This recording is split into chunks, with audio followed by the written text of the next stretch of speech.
Since 2017, the Italian Wine Podcast has exploded, recently hitting 6 million listens. Support us by buying a copy of Italian Wine Unplugged 2.0 or making a small donation.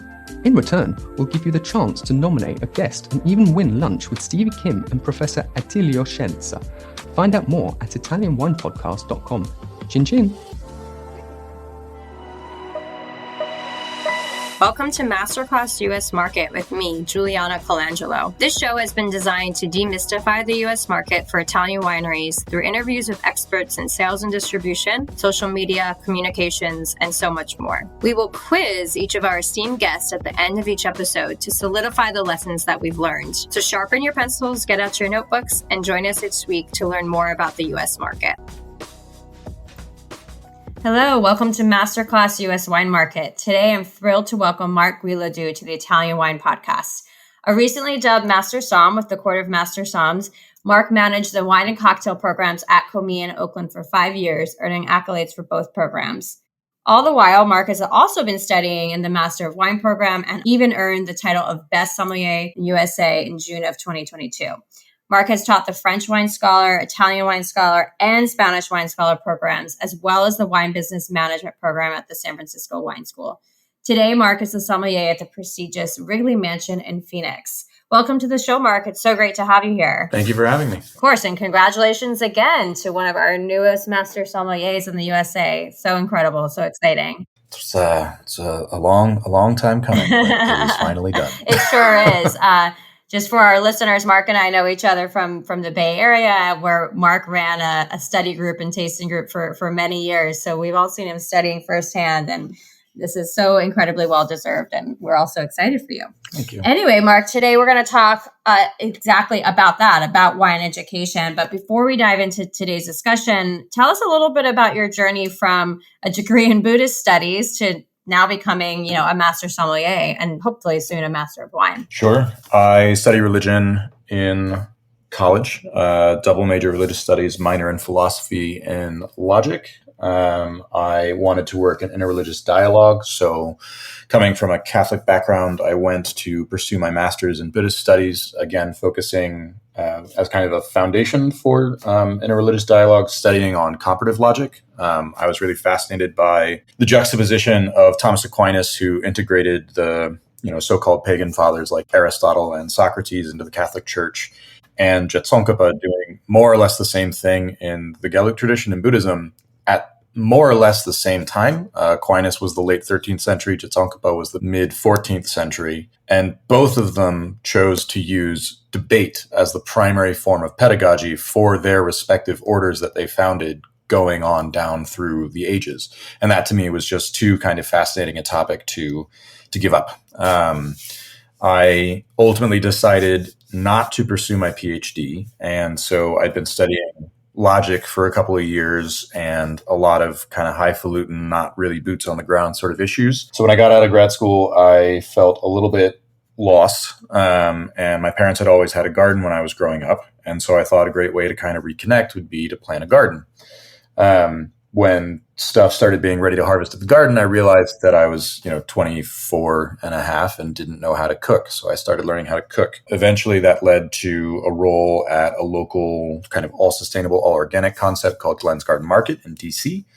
Their opening beverage director walked out 15 minutes. He literally snuck out the back door 15 minutes before close on opening day. And I was fresh from grad school reading like 4 to 6 books a week every week for 2 years. And I thought to myself, you know what, I bet I can learn this fast enough that I can be useful.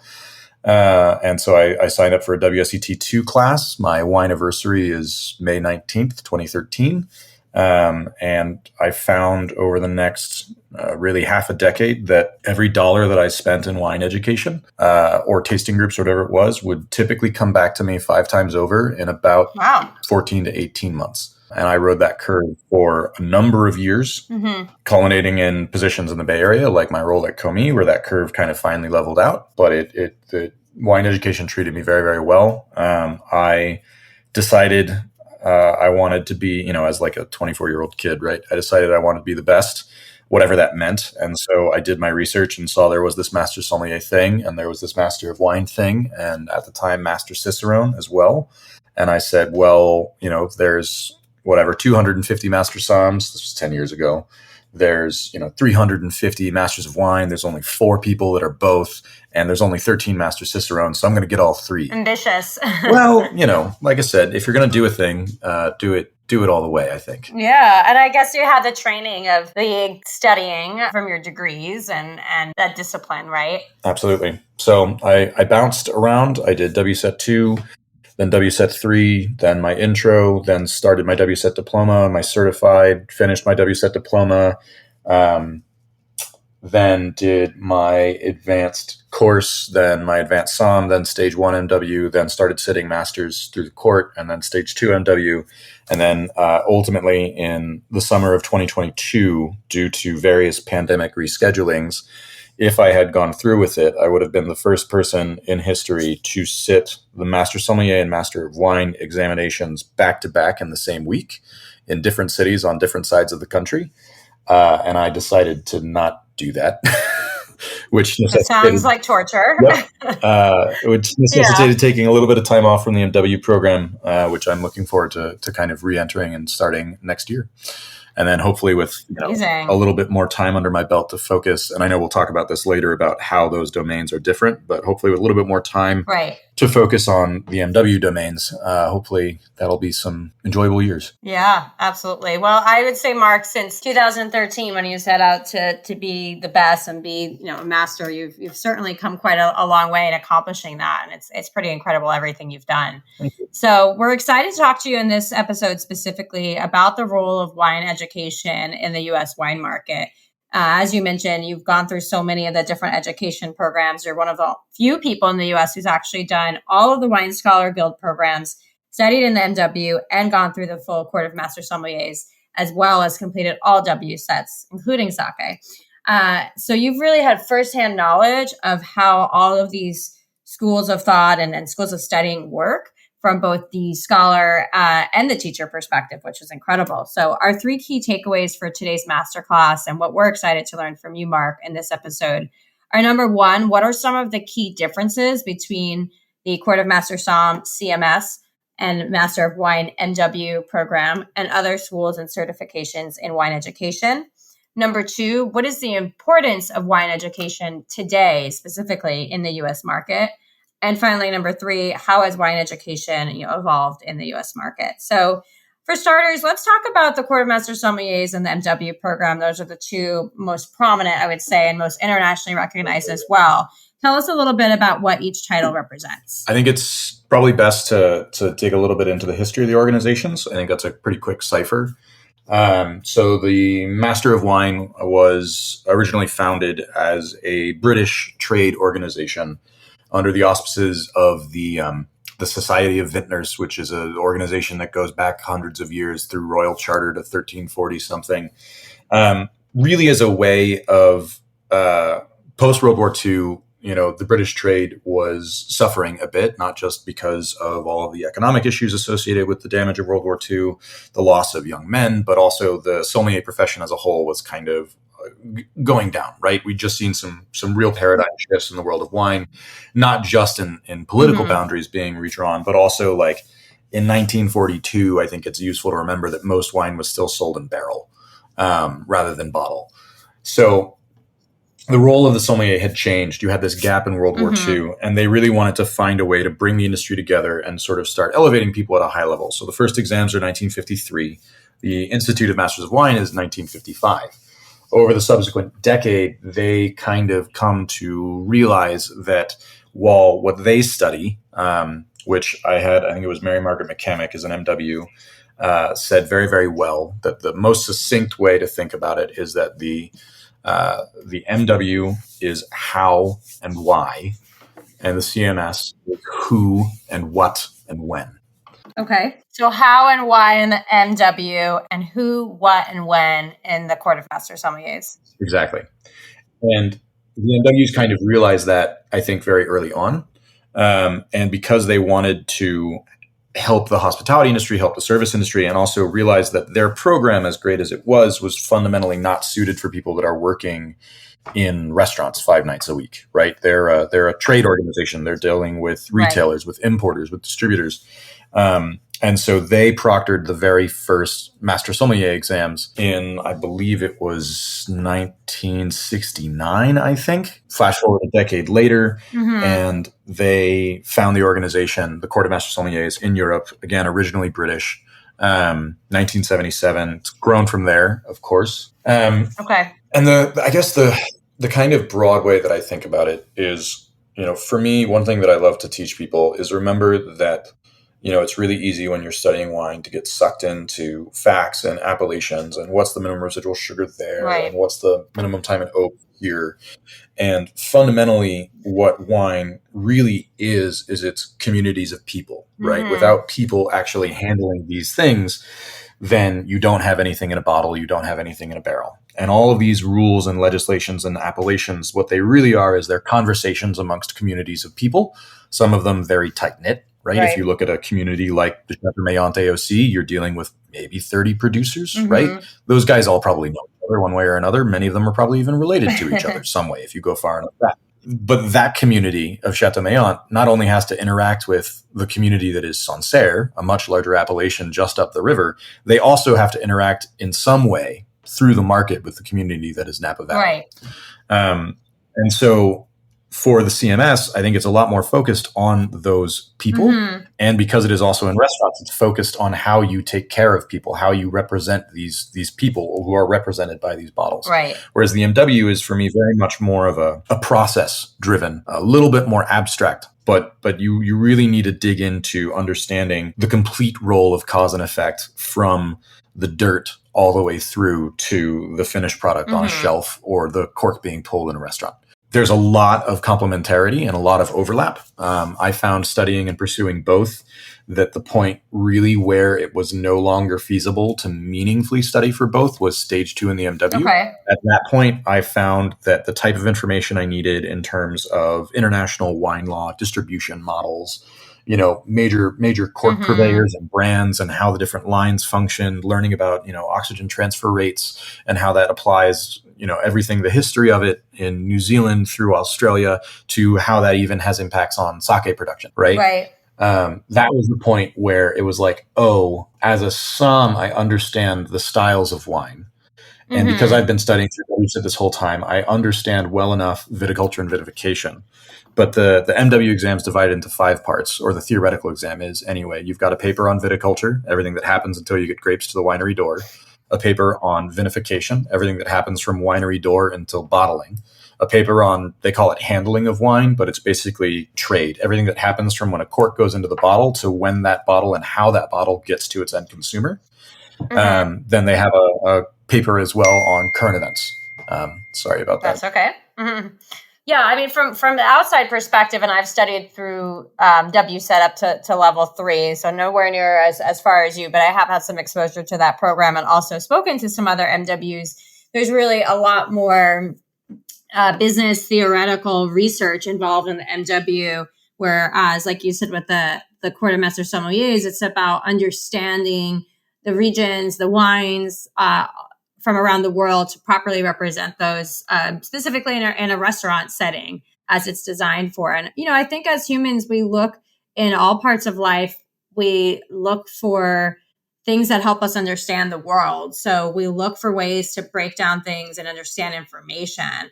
And I think so much of wine education for both programs does come down to that as well. How do we create systems of thought processes that allow us to understand such a dense and complex topic? And that's often how I think about wine education as well. But Mark, I'd love to get your perspective since you've gone through both of the programs, you've worked in restaurants as well.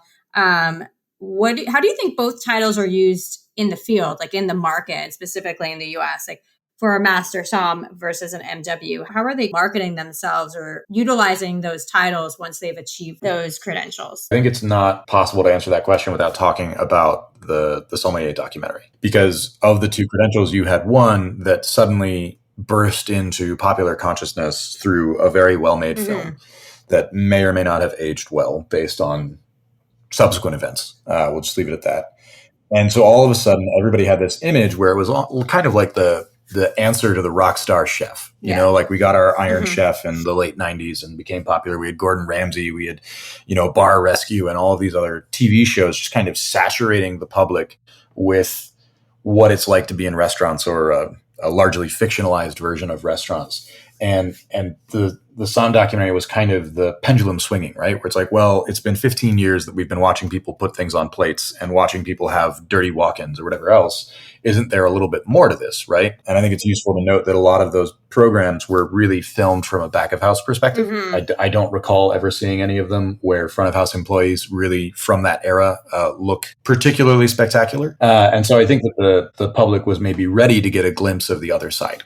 Meanwhile, the MWs have always been a little bit more pragmatic. Right. So my example here is very often you look at master sommeliers, and a master sommelier might be the general manager of a restaurant.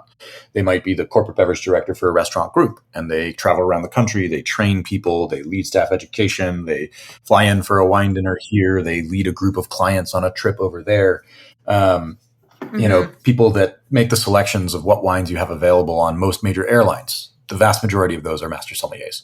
Even if you just kind of look at that perspective of what people are drinking when they're in transit from coast to coast is chosen by master sommeliers. Meanwhile, like the person in charge of the bottling plant at Gallo is an MW. My original WSET Diploma instructor, Carolyn Herman, is an MW, and she, at the time, was in the TTB department for label enforcement, right? Like making certain that when somebody puts something on a label, it's actually accurate, right?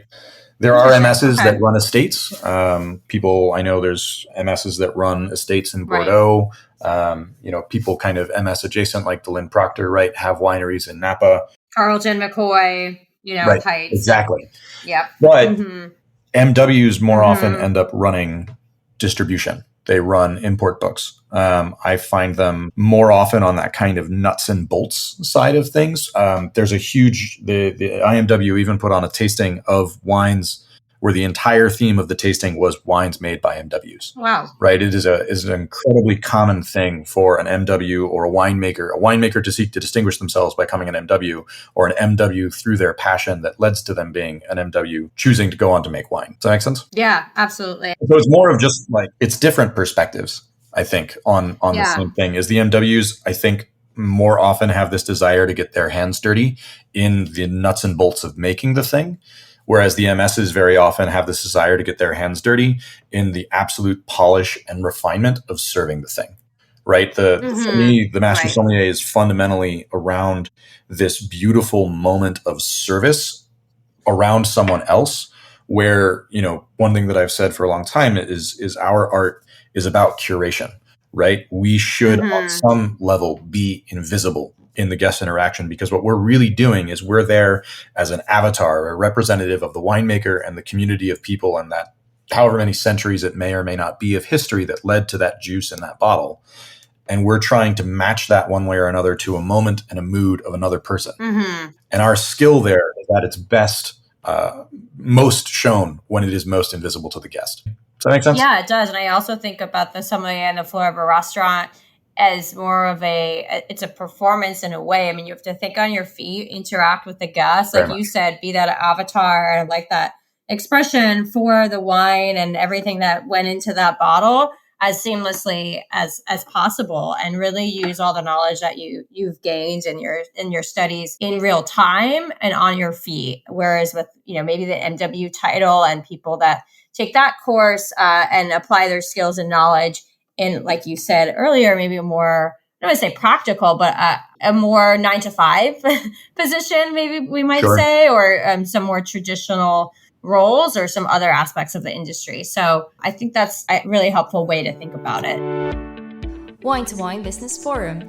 Everything you need to get ahead in the world of wine. Supersize your business network. Share business ideas with the biggest voices in the industry. Join us in Verona on November 13 to 14, 2023. Tickets available now at winetowine.net. Let's talk a little bit about the evolution of both of these. We had the first MW exam, you mentioned 1953, and then the first Master Sommelier examination, 1969, both in the UK. Obviously the world has changed quite a bit since mid-century, mid-20th century. So talk to us a little bit about how these programs have been adapted and also how they evolved for the U.S. market specifically as they came over the pond. Sure. I think that the most significant, probably pre-COVID anyway, adaptation of both of them was the moment where each organization really ceased to be a British organization. Because of the British Empire and that legacy, there's even been a recent book published about more or less how the British Empire established the global wine trade. A really, really good read. And the first non-British MW wasn't until 1988, right? A full 35 years after the founding. Wow. The first non-British Master Sommelier was back in 1973, Master Sommelier named Eddie Osterland, who sadly just passed away very recently. I believe it was last week. But the moment where the Master Sommeliers really begin to be a part of American culture is Fred Dame passing all three parts on his first try, the first person ever to do so in 1984. And he came back and was kind of like, and this is somewhat recounted in the Somm documentary, but it was more like, okay, is that it? Like, what do I do now? And so his idea was to get other people involved. And a lot of the real key figures of late 80s, 90s wine culture in America were that first generation that was more or less recruited by Fred, right? Your Larry Stones, your Evan Goldstein, even, to an extent, people kind of elsewhere in their circle, right? You trace the lineage and you have Larry Stone to Raj Parr to Emily Wines, who very recently was the chairman of the board, right? Like this is a really kind of key period. Right. And, the Americans went after everything like they do with a great deal of gusto. And so now we have 274 global members of the Court of Master Sommeliers after Master Osterland passed away, and 169, sorry, I keep on having to update that count. 169 of them are American. Wow. And so, even to this day, right, an organization that begins as British and grows out of another organization that begins as British is now really, geographically anyway, the locus of the organization. We outnumber the non-American Master Sommeliers by, 1.6 to 1, 1.7 to 1, which is a pretty impressive feat. Yeah, absolutely. I'd say so. In terms of adaptation to the U.S. market, I think that that's also a good historical moment to look at, right? You've got Robert Parker coming up in 1982, especially, and then subsequently throughout the 80s. Like, this is the real decade when the locus, the global balance shifted from England to the U.S., when the U.S. became the foremost wine importer in the world. I think was at some point in the late 80s or early 90s. And so, in a way, talking about how organizations change, the Master Sommeliers have really grown in influence over the last 10 years. But I think it's worth noting that the American market started driving how wine was sold and then eventually made worldwide, going back to, again, that kind of period in the 80s. Now, how have they been adapting lately? The MWs are really in what I think is a really fascinating kind of parallel, right? So I just mentioned 274 total MSs worldwide, 169 of them are American. Meanwhile, currently we have about 414 MWs worldwide, right. 45. Wow. So yeah, much different type of ratio there. Absolutely. So the MW is a lot more international and global of a program. Yes. And also, to that point, because I think that is baked into what they were made to do, right? Like the MW was built to serve the British trade. I remember, I don't know if it's still there, but the tagline on my WSET Diploma textbooks was shaping the wine professional, if I remember right, which is this very British, we have the answer, we will impose it upon the rest of the world, and the rest of the world will be better for it kind of perspective. Right. And I guess that just hasn't, I think that there was so much international interest in the MW program versus the CMS because the MWs really drive a global perspective on wine. The CMS, I've said as well for a long time, we focus really truly on the market segment that the MWs would call fine wine, which is about 2% of production worldwide.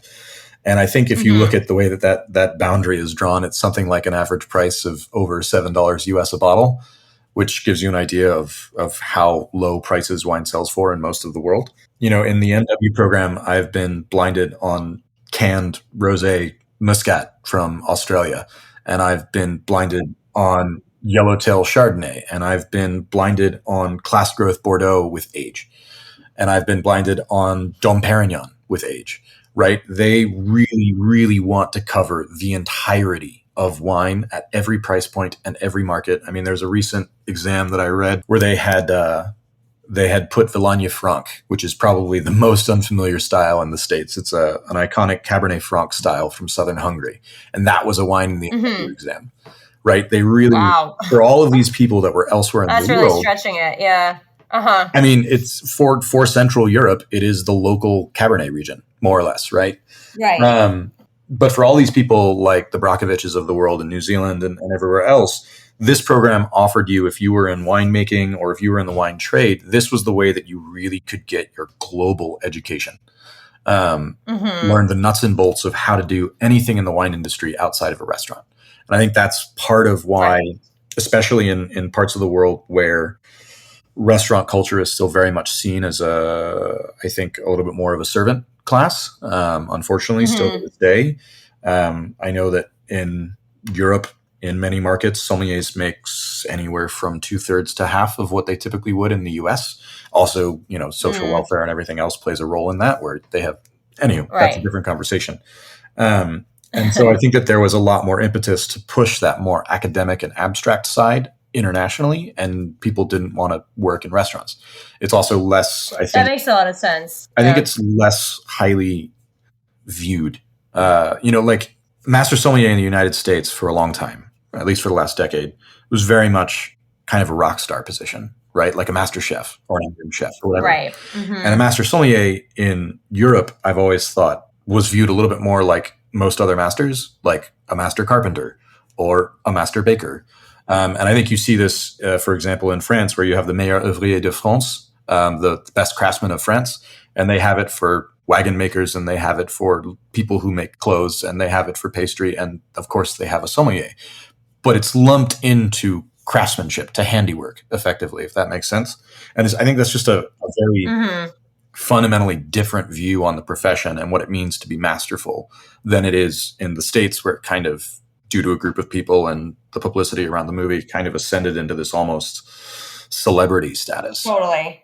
Yeah, it seems like in a way the Master Somm title has evolved in the US to be a figurehead for the wine industry in a sense, like a wine celebrity. And the MW has evolved to become a title that can be applied to a number of different professions, whether it's winemaking, distribution, education, sales, so many different things. I mean, that's how I've seen the roles kind of evolve in my own experience in terms of the MSs and MWs I've interacted with in the US.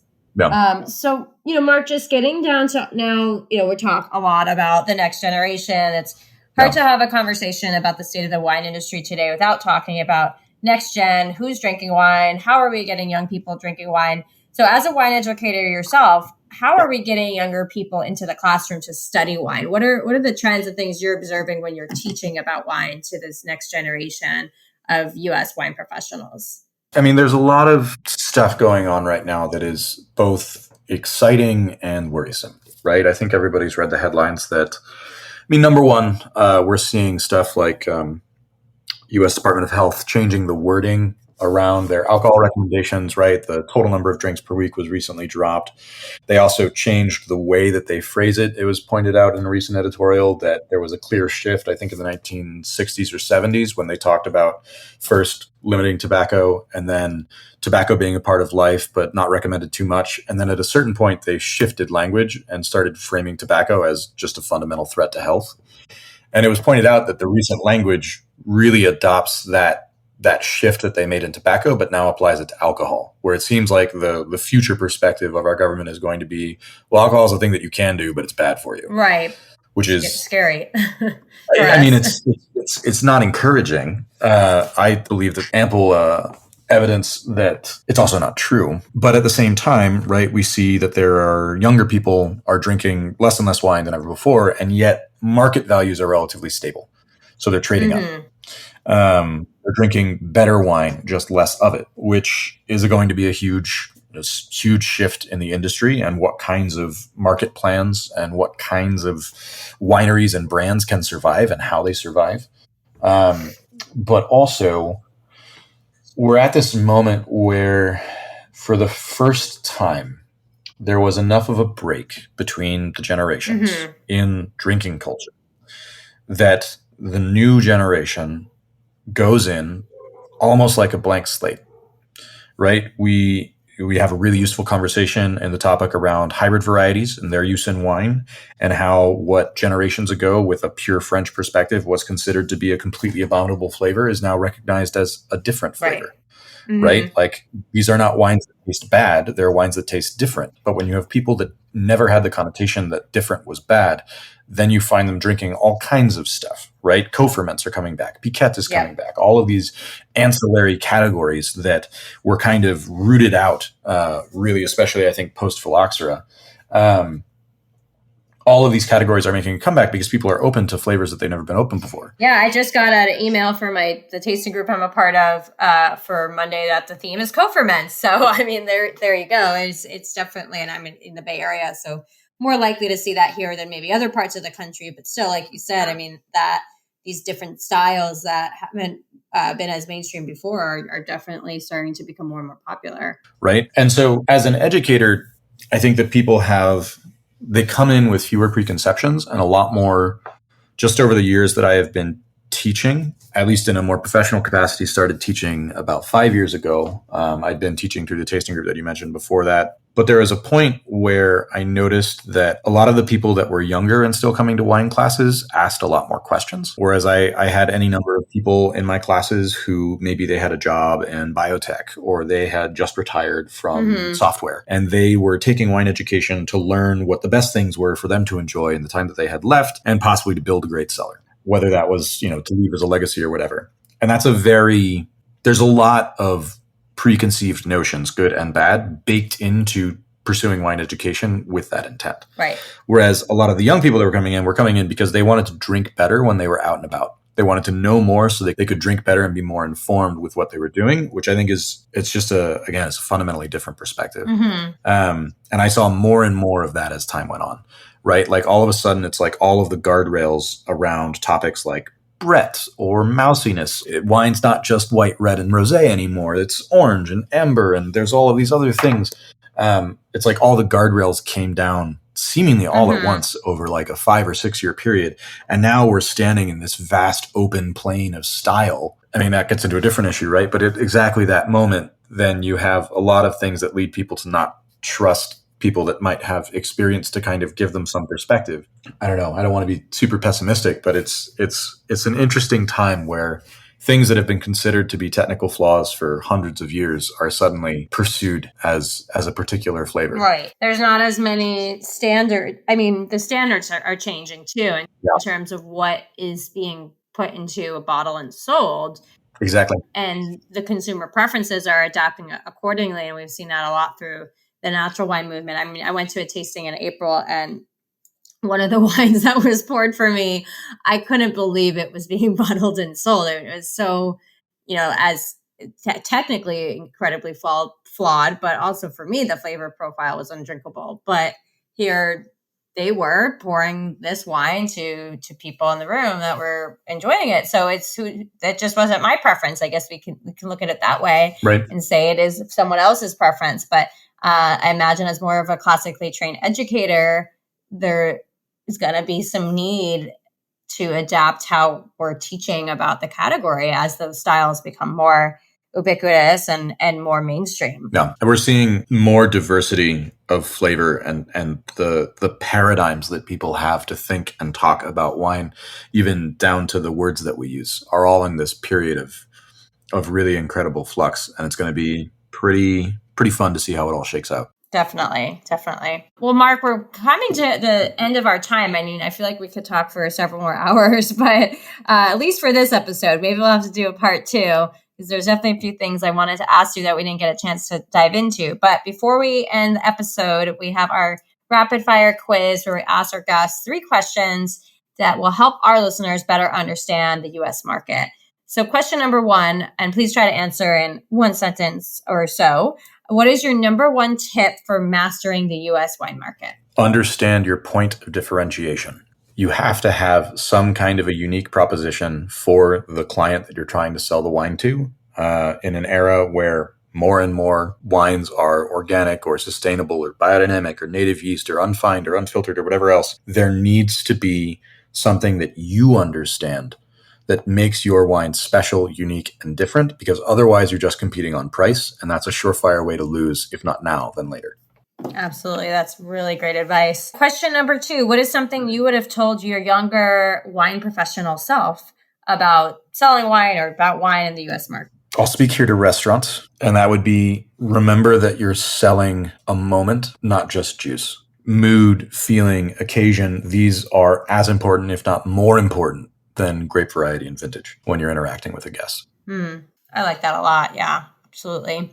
It's coming back to what you said earlier, too. Wine is about people. And finally, number 3, we all travel a lot in this world. And I know you've been bouncing around quite a bit from Sicily and other places this fall alone. So what is your favorite travel hack when you're out in the market and working? I think it's really important for your health to understand sleep and how it works. So for me, melatonin to offset jet lag is key. GABA is key to make you get better quality sleep.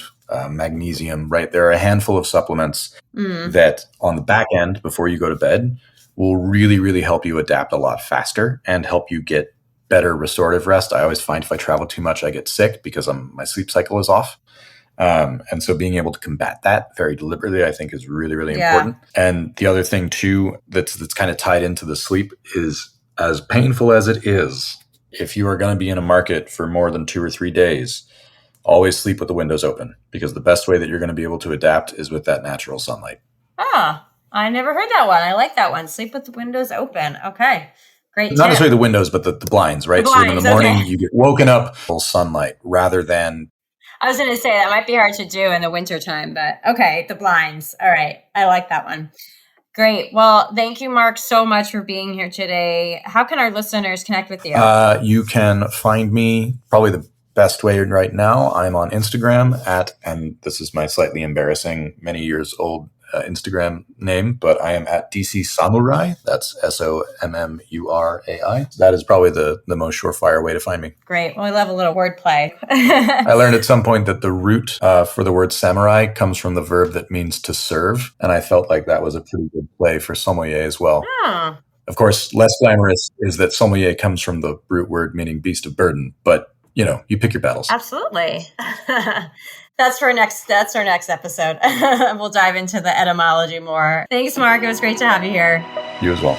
Cheers. Thank you for joining me today. Stay tuned each week for new episodes of Masterclass US Wine Market with me, Juliana Colangelo. And remember, if you enjoyed today's show, hit the like and follow buttons wherever you get your podcasts.